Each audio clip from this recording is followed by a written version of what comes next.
Hey guys, and welcome to another video. As I'm sure you've heard, the Arctic frost is upon us. We're going to drop about 40 degrees over the course of 24 hours. Right now it's 20, so it's not terrible, but tonight's supposed to get down to -1. So today we are going to prepare the animals. So the temperature drop is not what I'm worried about. What I'm concerned about is the fact that this winter has been extremely rainy without a whole lot of freezes. So our pens just a couple days ago were extremely muddy. So we laid down a ton of straw to take care of the mud. My concern there is that, muddy fur and feathers cannot insulate. They have to be able to hold in air and it has to be able to repel water, and if it's muddy it can't do that. So we took care of the mud a couple days ago. However, yesterday it poured down rain all day long, so our yard is just an absolute ice rink. And then last night we got all of this snow. So the snow is pretty much done for the next couple of days as the super cold temperatures move in. So now that the snow is done, my goal for today is to give all of the birds a nice dry layer of straw to bed down in so that they're not having to lay on icy frozen straw, which is not very much fun when it's single digits out. So let's get to it and I'll show you what we do. If I had to pick an animal that I'm least worried about when it gets cold, it would probably be the rabbits. Here is my doe. She's in an outside hutch. We've got heated rabbit waters for her. We keep that topped up, and we've got plenty of pellets here and tons and tons and tons of hay. We put 2 batches of hay in here. If she wants to lay on it, she can lay on it. If she wants to burrow, she can. If she just wants to eat it, that's totally fine too. And then she also has this house, and there is some straw shoved back in there that she can nest in as well. And it's also covered with a tarp to block the western winds.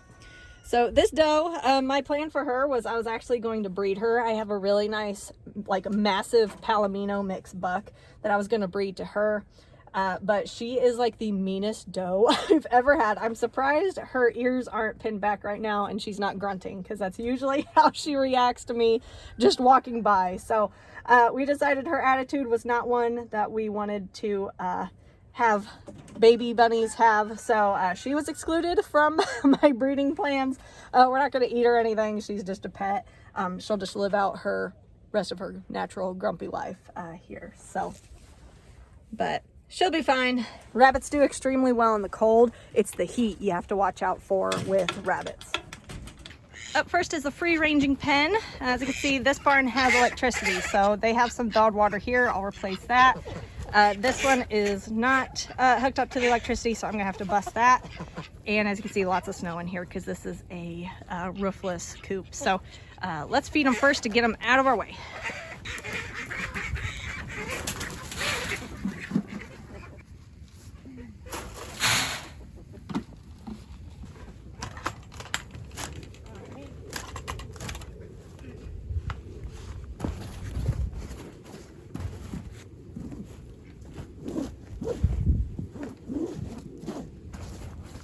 Definitely not my friend.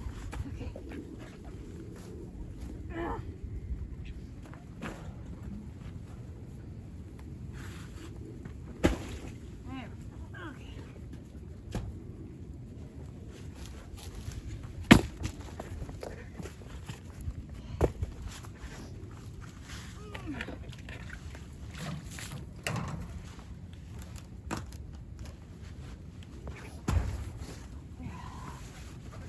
Frozen bedding is going to keep me from being able to shut my door all the way, and I don't want predators getting in.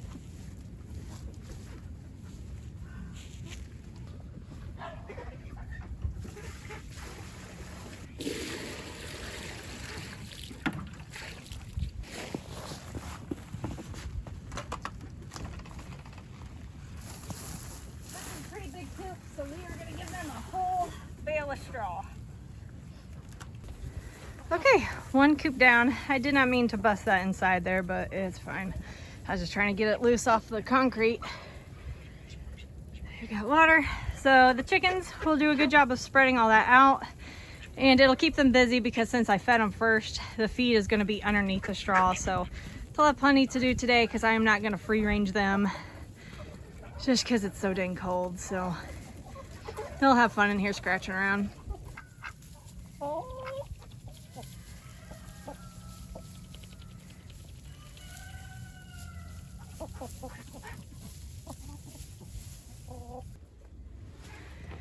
inside of their coop has nice dry straw as well.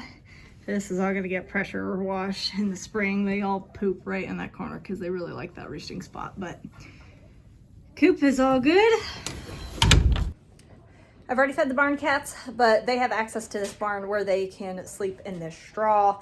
There's a couple little cozy spots over there that they really like to be in, so the cats are taken care of.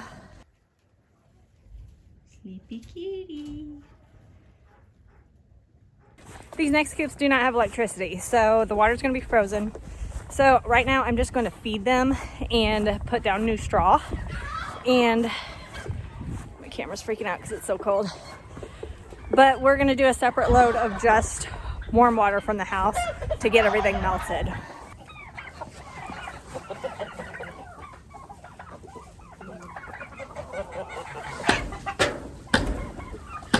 Come on.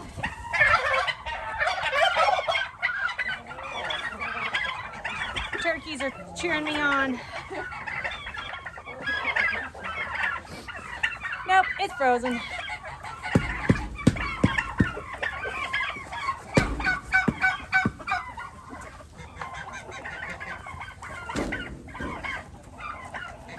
Yeah, nope, not happening.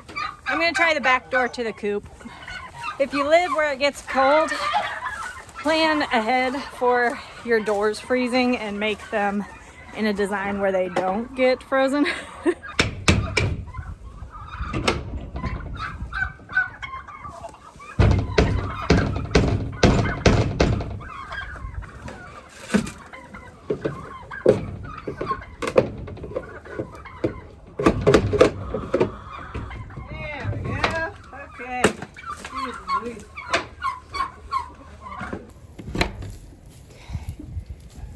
And this coop is all cozy.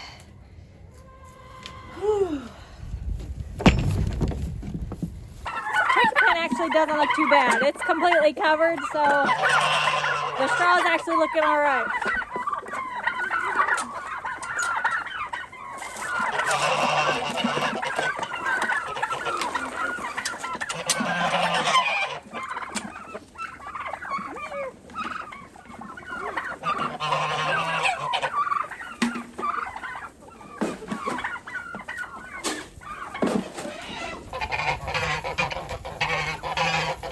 Yeah, I'm glad I covered up this with a giant tarp, as you can see, because the turkeys definitely made their pen the muddiest.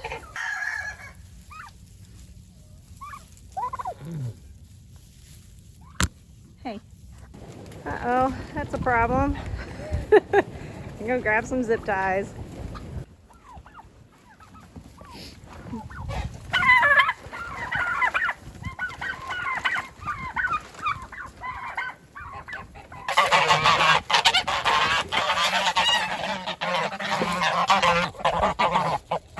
The geese need some more straw. They had a decent amount of snow blowing.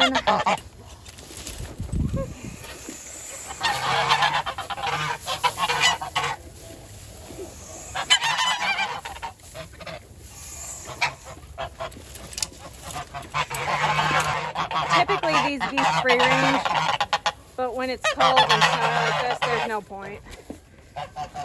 Let's keep on trucking. Doing pretty good.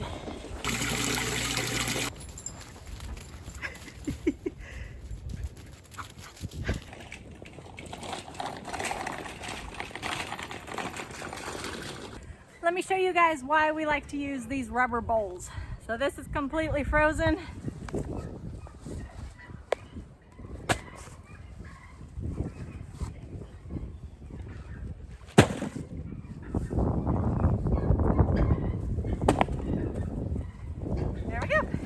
Empty. I want to move.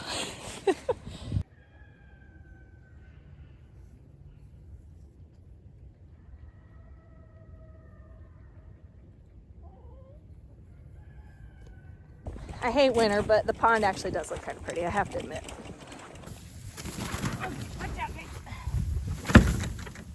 If I had to pick a coop to be concerned about, it would probably be this one. just because these black copper Marans have such large combs that does put them at risk of getting frostbite when it's cold like this. So we'll give them some extra straw and hopefully they'll be all right. On the other hand, these are my Ermine Americanas. Not worried about them. They have nice little combs. And they get the little fluffy cheeks. That'll keep them warm too.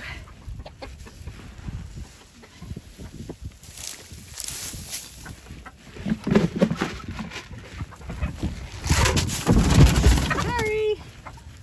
You guys are a little flighty.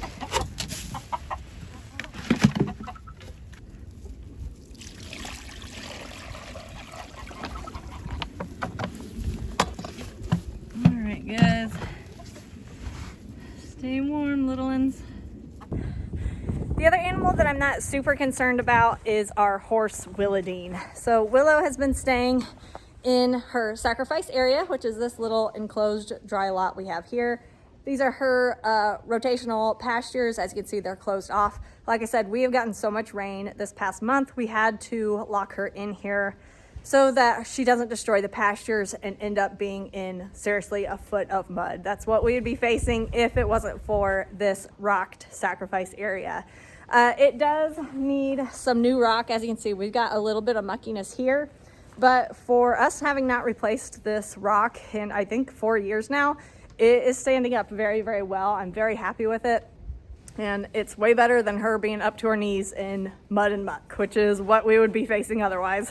If you're interested in learning about our sacrifice area, I did make a video on it. I will link it down in the description box below.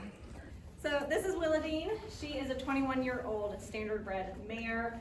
And as you can see, even though she is getting a little bit up there in age, she is still in really good condition. Fortunately for us, she is an easy keeper, even though she's an ex-racehorse. She stays fat on grass. Of course, with her getting older, though, we do keep an eye on her condition. We're constantly checking, making sure she's not losing weight. We're keeping up on her teeth and stuff like that. But as she is, she's doing great. She's in perfect condition, so I'm really not worried about her. However, as you can see, I think she's been doing some rolling. Her fur is a little bit mucky, and she's got a little bit of mud on her legs. So all I'm going to do to prep her for the cold temperatures is just do a real quick rough brush through to make sure her fur isn't caked up, because like I mentioned earlier, fur and feathers that are caked in mud aren't able to insulate. So that's what I'm going to do real quick. Just give her a real quick brush over. Other than that, she's got a heated water trough over here. It's always kept full, and she just gets hay 24/7. We did just give her some alfalfa. That's what she's excitedly munching on right now. But yeah, just 24/7 hay. She has access to a run-in shelter 24/7, and that's all we're gonna do for her. If she had health problems, if she wasn't in good condition, we could blanket her. But in the condition that she's in right now, she does not need blanketed. So we're just gonna brush her through, and she'll be good to go.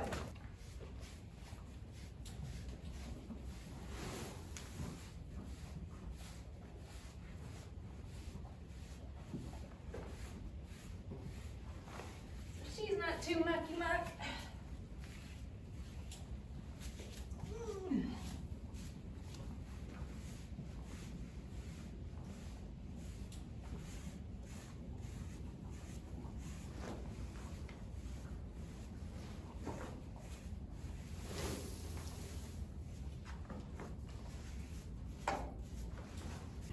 You good girl.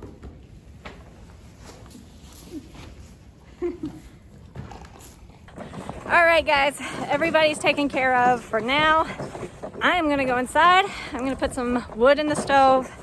I'm gonna draw me a hot bath and try to relax and thaw out a little bit until it comes time to water everybody again this evening. So if you like this video, be sure to give it a thumbs up. If you want to see more videos like this, be sure to subscribe. Make sure to drink plenty of water. Stay safe and warm out there, guys, and we'll see you in the next video. Bye.